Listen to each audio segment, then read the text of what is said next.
huge pockets of privileged communities that don't interact with other communities, and they think that's just how it is. Schools across the country have been resegregating. So what those little tiny boundaries have historically worked to do is to segregate. And that segregation occurs by race and by poverty and also by language. Most places just replicate neighborhood segregation in their system.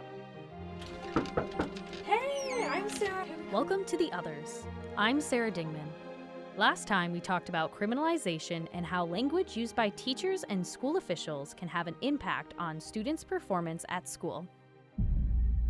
We start in Columbia, Missouri, where newly redrawn attendance boundary lines will take effect next fall. To address the overcrowding in schools like Gentry Middle and Jefferson Middle, a new middle school is being built. This means the district will have to decide which kids go where.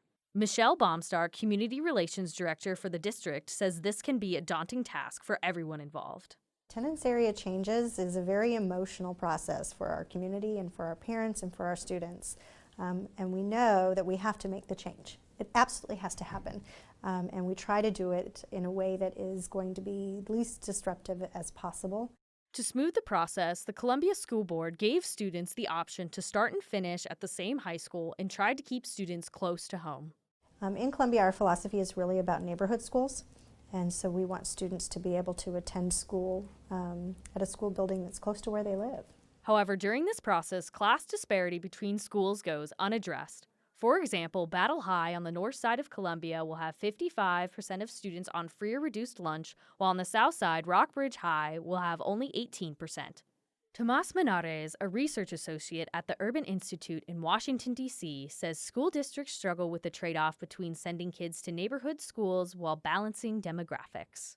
The reason there's a trade-off between going to a school that's nearby and going to a school that's integrated is the fact that underlying all of this, there's a lot of neighborhood and residential segregation, such that if you were to go to your nearest school, you'd probably be going to a segregated school. In Columbia, this is seen at Battle High. Lynn Hagan, an English teacher there, sees how students need more support compared to at schools with fewer students on free or reduced lunch. I think when you have kids that have not only academic issues, but they're struggling in their community as well. You know, they don't have resources like other kids have. So their school life, and in particular their classroom life, because a lot of our kids are not able to do extracurricular activities because there's a cost with that. When Battle High first opened in 2013, Hagan said many teachers were under the impression that the Columbia Public School District would provide the resources needed to support more students from a lower income background. Zahava Stadler, the director of policy at EdBuild, explains how schools need to be able to provide more services to lower income students. And when a school is serving students that come from upper income families, they simply don't need to provide as much at the school level. There are lots of challenges that you might have as a low-income student, and that means that the onus is on the school to help them succeed academically, and that's something that's going to cost more because that student has resource-intensive needs. In Columbia, the school district has yet to address the economic disparities among students between the schools. Meanwhile, at the national level, there are more disparities between school districts. Jen Askew is an educational policy analyst at North Carolina State University. She says this problem is getting worse. Another thing that we're seeing is in some places, school districts are seceding or sort of splintering off from the larger school district to create kind of these enclave districts, essentially what we refer to as white flight. While not as evident in Columbia, larger cities in the U.S., like St. Louis, see how separation causes funding disparities between school districts within low-income areas. According to an EdBuild report, across the nation there is a $23 billion funding disparity between predominantly white school districts and predominantly non-white school districts. And so then things will come up at school where they get agitated or angry or frustrated, and their threshold for, like dealing with problems, it's like kids snap really quickly.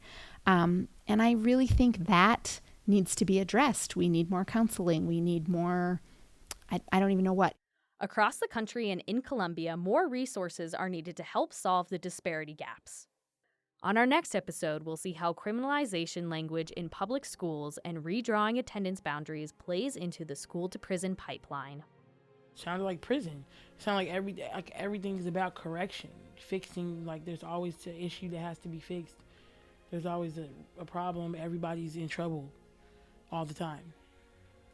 Yeah, that definitely sounded like prison. The Others is a podcast about the underlying message of the education system, Be Like Us or Get Out, and how that affects students.